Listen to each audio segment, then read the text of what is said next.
Water harvesting रे मॉडलटा एटा हम पे निहाती जरूरी। आपण मन तो जानिथिबे जल ही जीवन, जल बिना सृष्टि बंची परिबे नहीं।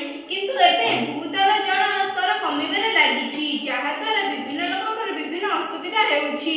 मु एबे मॉडल विषय किछ कहूछि। आमे साधारणतः छात ऊपर आमे पानी संग्रह करि परिबा ओ एही पानी को आमे पाइप साहाय्य तळकु आनिबा। तळकु आनी आमे एहाकु आम दैनंदिन कार्य तथा बासन माजिबा, लुगा सफा करबा, उद्यान रे पानी देबा, विभिन्न कार्य लगाई परिबा, जहा द्वारा पानी नष्ट होबनी ओ पानी रो संरक्षण मध्य होई परिबो।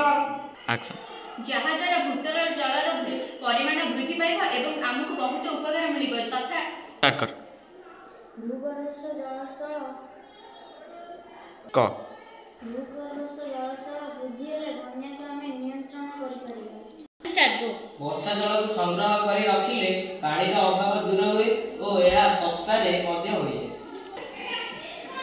वर्षा जल को संग्रह कले आगामी दिन आमको किछि असुविधा भोग करबाको पड़िबनी। मु एहार गोटे डेमो देखाउछि जो मॉडलटा तयारी करिछि।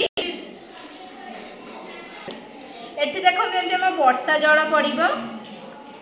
एहाको देखो ये पाइप साहाय्य तळकु आसीबो ओ एहा गोटे जगह स्टोर हेगी रहिबो।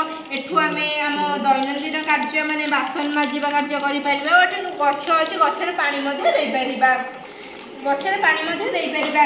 एथि जको सतर्क रहिबा ओ हमर अनुरोध कि एही वर्षा पानी को संचय करंतु ओ एक सुस्थ जीवन बंचंतु। धन्यवाद।